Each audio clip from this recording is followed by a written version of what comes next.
If you are a condo owner, you need to pay close attention to what I'm about to tell you. It's an ongoing saga. And Chuck, Brad, you want to jump on this as well. Chuck, this is for you because this is a real nightmare, not a ghostly one, but a real one. We've talked to and heard from M. She sent us this email. We've talked about this on the air. Her condo has a balcony, has problems. Both of you guys probably remember us talking about them, along with some other 30 other condo owners in the building. And the repair costs that have now been quoted will range between $12,000 and $25,000 per condo owner.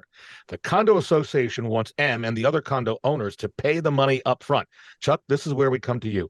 M and other condo owners are worried that there is no guarantee that the work will be done properly and that the final figures continue to change as to how much they're going to end up owing. And they've been told they have to pay by December 1st, according to an employee at the Property Management Association that handles their condo building. Court proceedings and evictions would start immediately. So, Chuck, let's start on that. Thoughts on what we've just told you?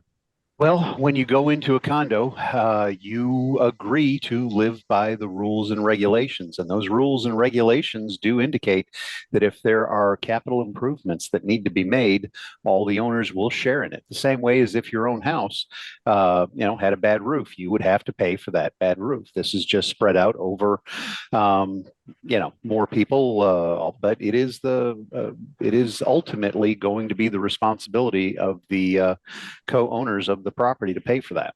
All right, so some questions from M. She wants to know, shouldn't the residents receive a start date and an end date for the work to be done, and what the work would entail in somewhat of an itemized report of the work and what it will be? Well, now that goes towards a whole other ball of wax. Okay, so you've got one, yeah, you got to pay for it, period. But do you trust? It sounds like a trust issue with the current leadership of the condo association. Possibly. That's a whole other ball of wax. You got to get, if you don't trust them, if they're the elected folks that you elected to do this, if you don't trust that particular entity, well, the bylaws are also going to contain a pathway to ensure that they're doing the job properly. Usually condos reelect their board, or at least parts of the board, every year. And there's always provisions for emergency meetings and things like that. But that's the route to go there. There is no law that says this person has to provide me with a detailed list of beginning and ending and the cost of every nail, et cetera. Now, my experience with HOAs is that there are always members of the HOA who want that kind of information. I'm not so sure it's possible to get that necessarily. But if you think that they're not doing a good job, that they're not being a proper fiduciary, that they're not handling the finances of the condo correctly, well, get a copy of the bylaws and make sure that you follow them. And that does include replacing the board and that sort of thing. Yeah, remember, folks, even if you don't live in this condo building, this may be a problem for your condo or condo association and buildings down the road. So to pay a note to these questions. So some of the condo owners, according to M, don't have the money and may not be able to pay all at once. Again, we're talking $12,000 to $25,000. Right. So can they take legal action against those owners who don't pay? Can they really toss them out? It depends again on the bylaws and the covenants and all that sort of thing. But yeah, if there is something that is owed and the rest of the homeowners have to foot the bill because some co-owners won't, then there are provisions for placing liens. Typically, there are provisions for placing liens against the units, and some condos do have foreclosure written into the bylaws to collect that amount. So again, a check of the bylaws. Yeah.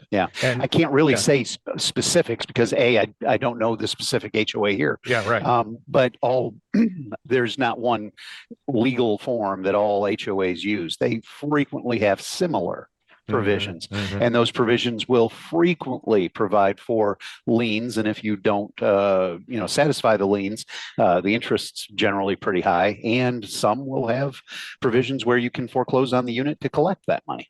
All right, and because Em was wondering, can you do installment plans? But I guess that's something that that's between them and the board. Yeah, Brad, anything to add to this from a home inspector and the problems you're seeing with inspections of balconies and decks and the variety of other things?